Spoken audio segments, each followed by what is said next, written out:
A change in tittle.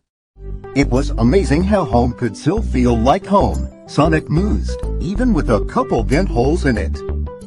It had taken a bit to get back to the Wachowski residence. Tom was forced to be in what Sonic had dubbed sheriff mode for a couple hours as he reluctantly talked with that commander guy and the other people from Gun, which was, yeah, a pretty dumb name, like could you sound any more evil?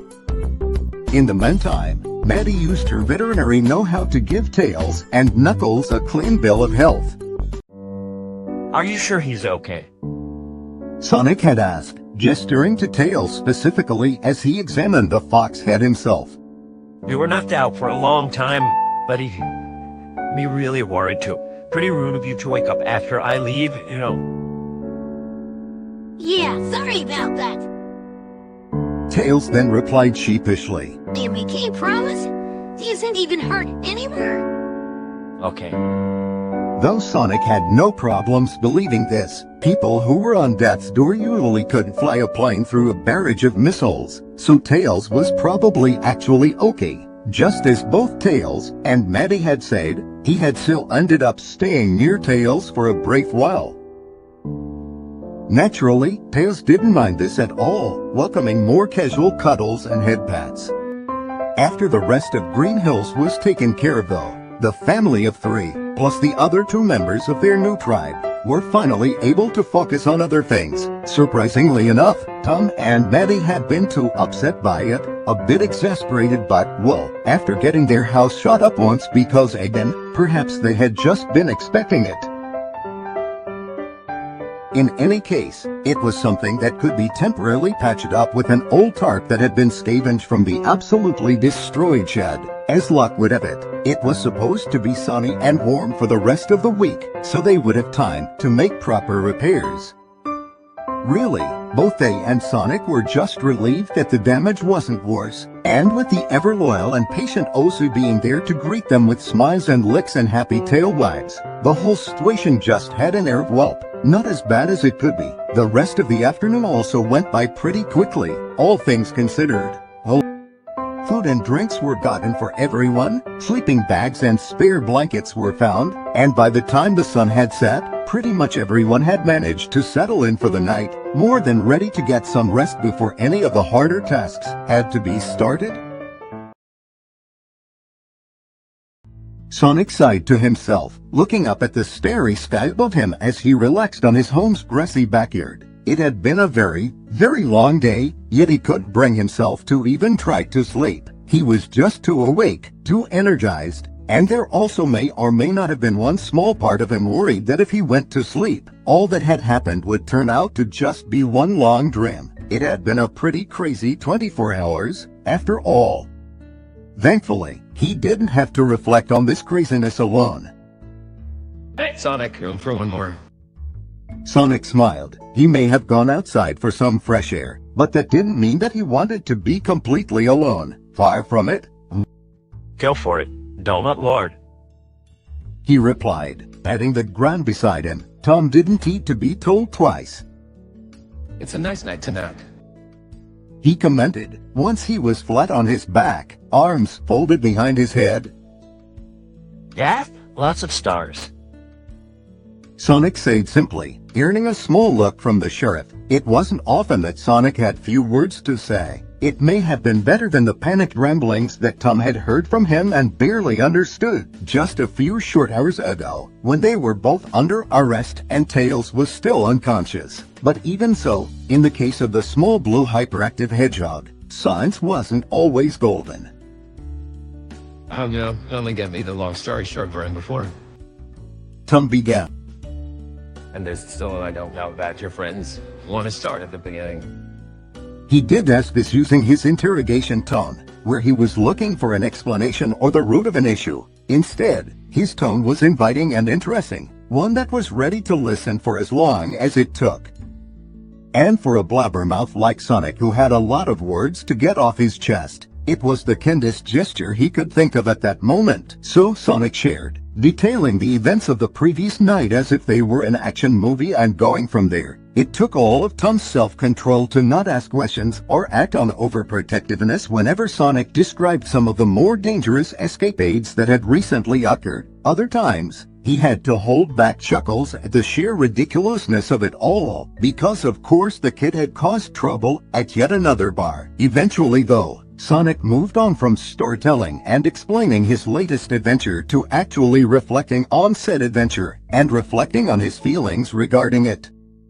It wasn't often that he was actually willing to let himself be emotionally open and vulnerable, finding it easier to make jokes and focus on the awesome instead.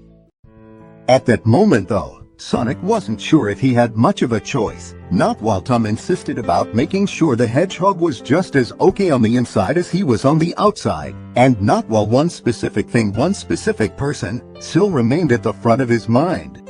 I just never thought I'd actually get the chance to see her again, you know. Sonic admitted, hugging his knees tightly to his chest.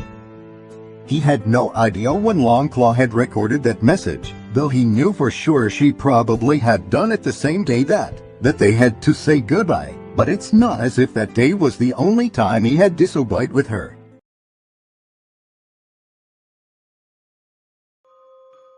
And I know it wasn't the real her, just a hologram that she left me, but it still felt real.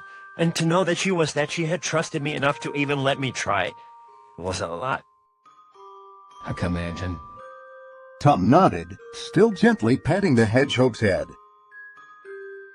I know it isn't always easy to deal with knowing that a lot of people are counting on you, especially when it's people you care about. But for what it's worth, Sonic, I think you were able to meet the talent and get through the flying colors. Sonic managed a small smile at that. Yeah, literally flying in some cases. As easy as it was to give up his golden god form, the experience still wasn't one that he could just forget about. I wish she could have been there to see me too. I wish I could have shown her that she was right to count on me, and that she doesn't have to worry anymore. Moving from Sonic's head to his shoulder, Tom pulled his kid in for a loose one-armed hug. She knows, Sonic. Trust me, she knows. He told him, in a tone that was so unwavering and so genuine that Sonic felt like he just had to believe him. And I'm sure that she's real proud of you. Just like Penny and I are really proud.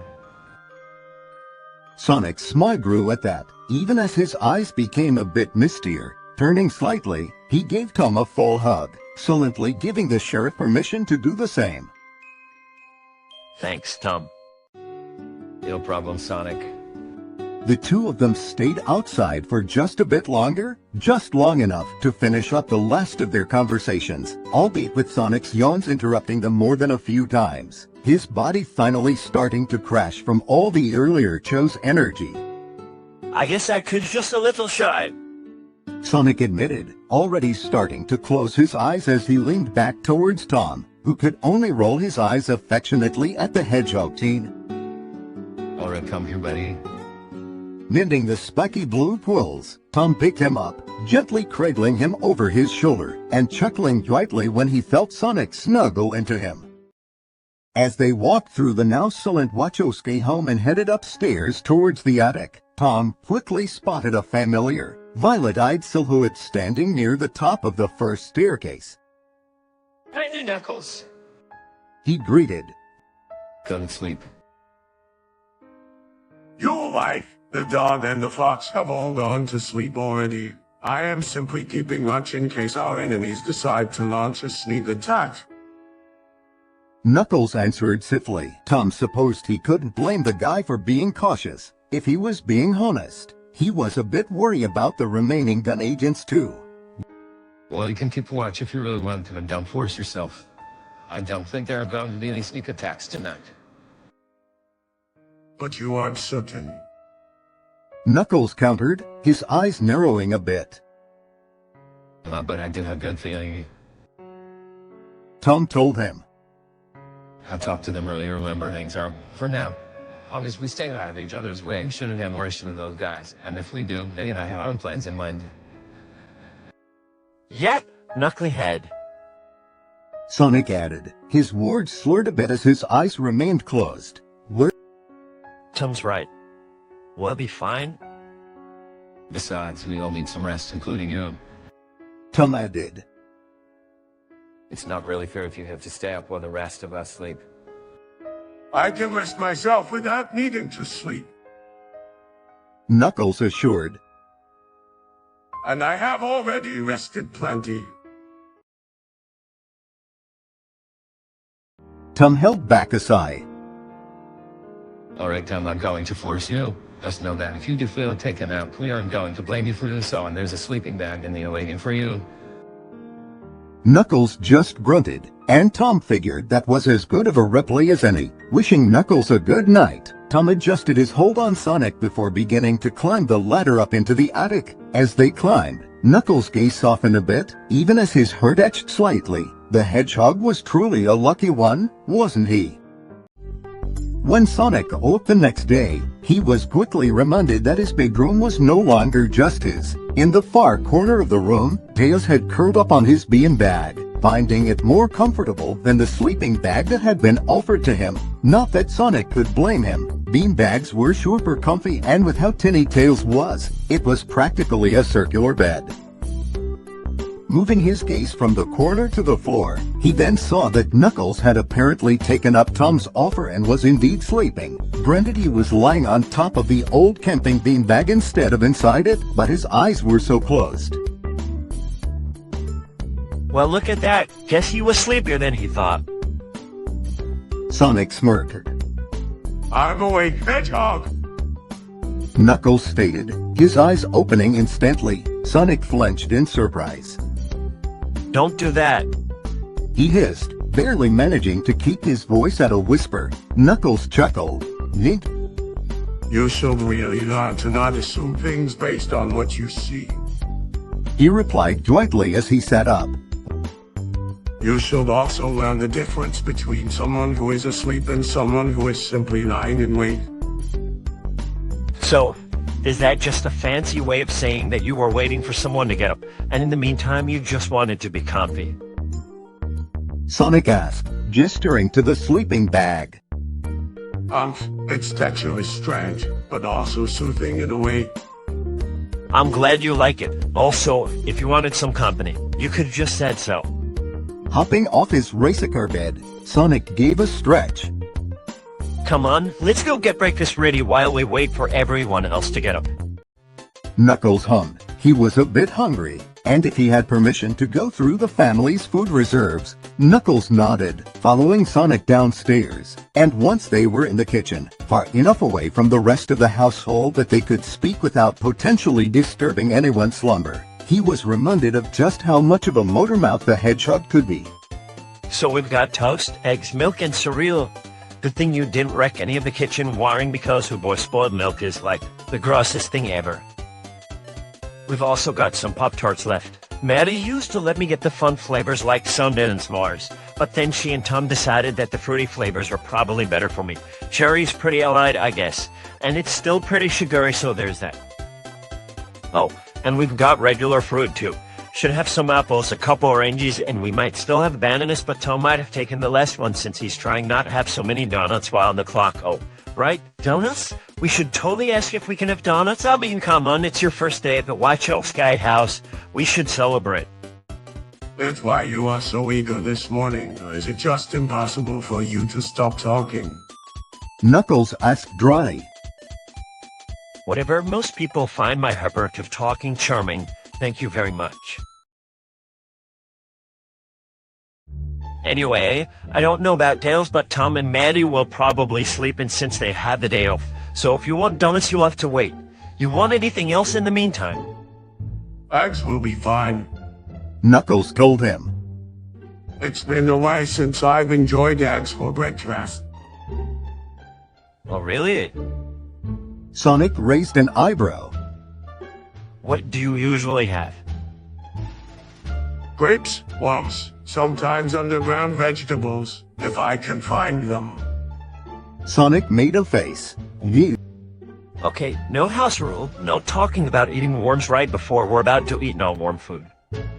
But they're a good source of protein. Knuckles tried to argue. No? Nope. Not gonna listen. Sonic even made sure to cover his ears for good measure. Knuckles just scoffed at the hedgehog's over-the-top reaction. Fine, I won't talk about it, but I am judging you for having such a soft stomach. Fine by me. With that mod argument settled, Sonic went to work cooking their eggs, sunny side for Knuckles, and scrambled with a side of toast for himself. Knuckles watched him closely, never taking his eyes off him. A bit creepy, in Sonic's opinion, but he could live with it. With how much people watching he had done over the past 10 years, it would have been just a bit hypocritical if he could. Soon, the eggs were perfectly cooked and both Moby and Teens were ready to eat. Before he sat down, however, Sonic had a realization. Oh, wait. He dashed over to what was a mysterious tinny machine with a glass mug sitting underneath it. Although Knuckles wasn't sure what it was, he recognized what it was making once he caught its scent. You drink a liquid from Coffee Beans, Hedgehog? He asked. Sonic had to hold back a laugh at just how concerned Knuckles looked at that idea.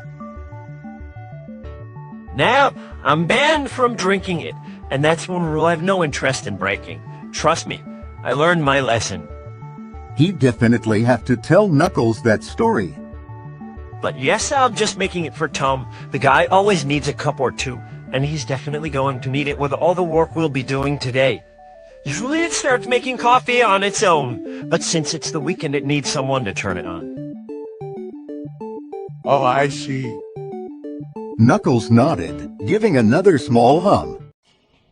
It would seem that you care about your father's well-being just as much as he cares for yours. Yes, well, Sonic stopped, blinking. Wait, no, he's not Tom, he's just my friend. He's not my dad. How did you even? I thought it was obvious. Knuckles said bluntly with a slight shrug. Just the other night I saw him carry you up to your bed and tuck you in, just as my father did for me when I was you. Yes, well, that's just what Donut Lord does. Sonic told him. He just, he tucks in his friends so they get a good night's sleep. It's not weird. I never said it was weird, Hedgehog. I said it was fatherly. Sonic scolded. Dude, knows my dad. We're just really close friends, sir. He tries to give me advice and make sure I go down the right path and all that. But friends can give advice, and he looks out for me, plays baseball with me after work some nights, and we'll go on fishing trips with just the two of us, but... He flashed back to their latest trip, feeling a pinch of guilt as he recalled a certain moment. You're supposed to be my friend. Stop trying to be my dad. Tom had tried to argue, but Sonic couldn't try to deny that he had looked just a bit hurt. But he goes fishing with Wade sometimes too, so does that make him Wade's dad? I do not know who this Wade is. Knuckles answered, making Sonic run. I don't understand. Why do you not want him as your adopted father? Look, it's complicated. All right. He sighed, sitting back down at the table and putting his head on his arms, no longer interested in eating. And I'm not saying that Tom wouldn't make for an awesome dad. He totally would. Guys get the bad dad puns down and everything, but... But you are unsure if you can accept him as your dad. Knuckles finished for him. Sonic winced, but nodded. Yes! An awkward and heavy silence hung between them, causing Knuckles to temporarily lose his appetite as well. He had meant to be a good houseguest in order to try and begin making up for all the trouble he had caused. Even with his lack of experience in living with housemates, he still knew that bringing up someone's emotional baggage wasn't exactly the smartest way to go about things. I apologize if I brought up feelings you wish to ignore. No, I'm the one who's being dumb. Sonic said. I mean, I know he's practically like my dad at this point, and I don't even hate the idea.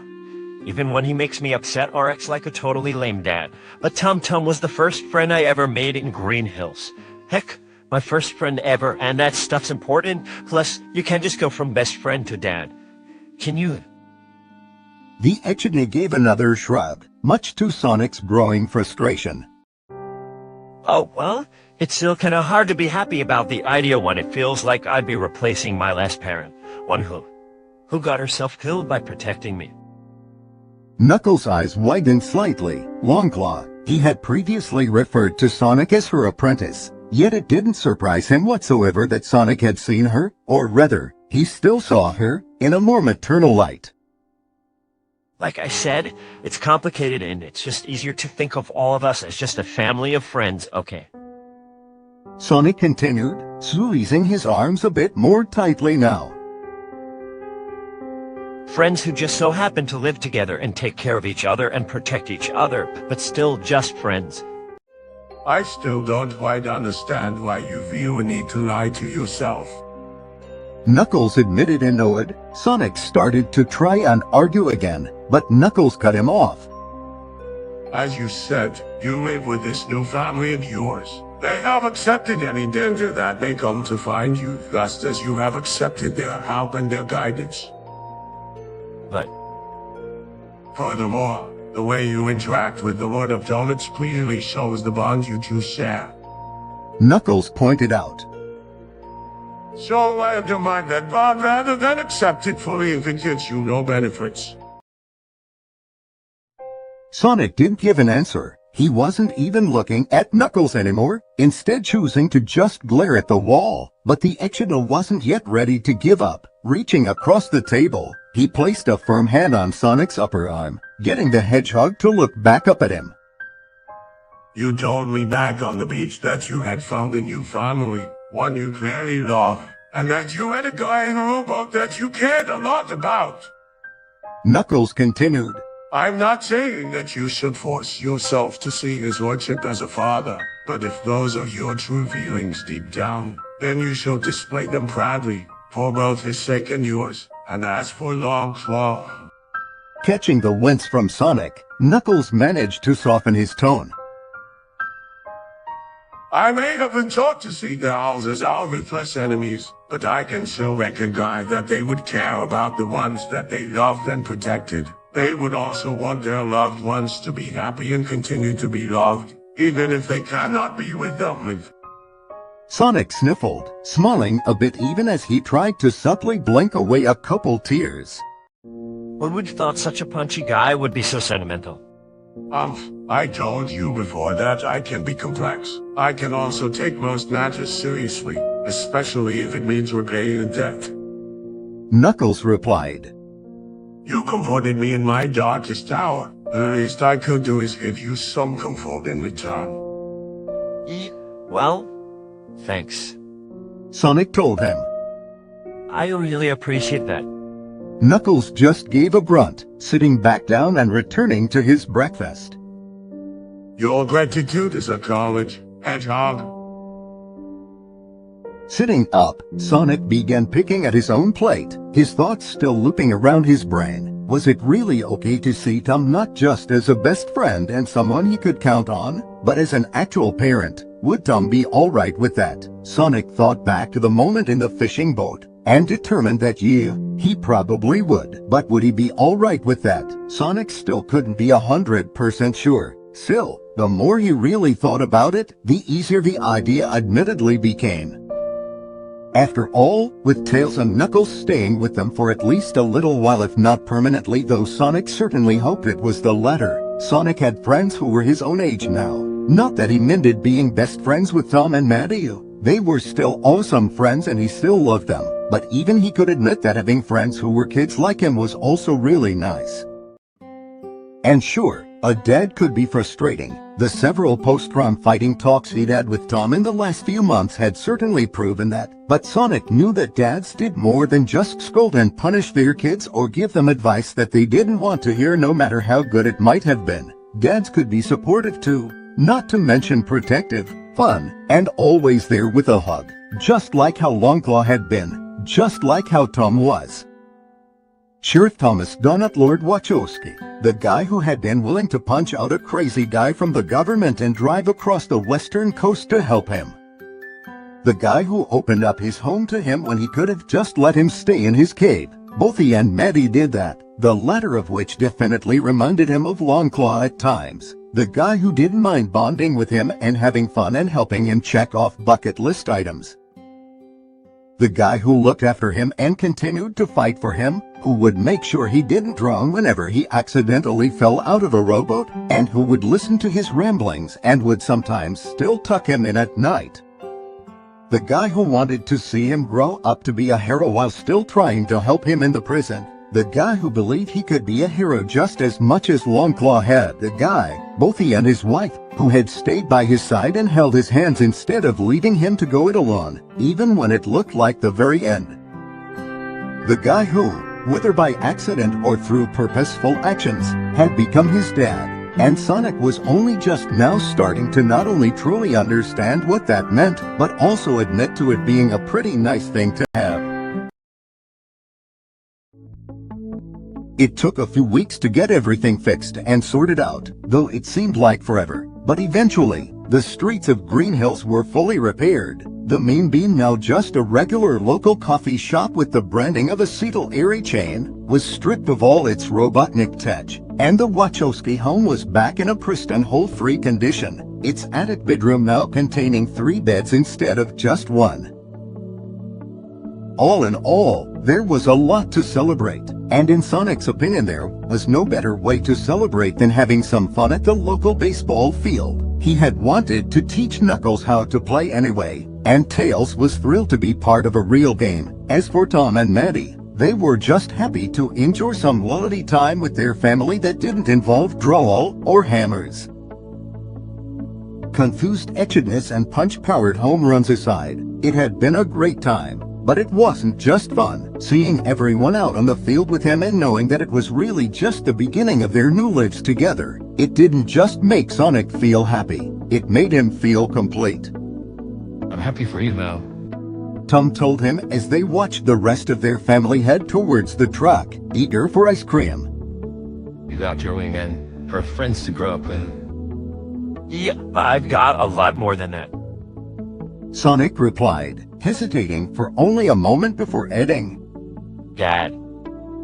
He watched Tom's reaction, unsurprised yet still relieved when he saw the man's joy-filled smile. Admittedly, Sonic still wasn't completely sure how often he would call Tom by that title, so used to calling him by his name or by Donut Lord. But Tom now knew how he felt, knew that it was okay if he thought of Sonic like a son, and that was what mattered the most, that they were friends and family, that he was happy to be Tom's hyperactive hedgehog son, and Sonic wouldn't change that for the world.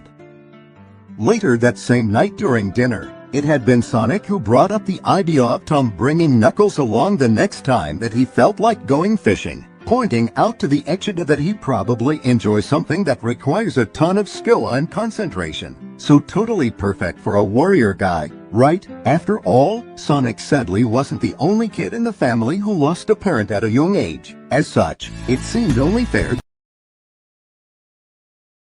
and Donut Lord as their father figure. The end.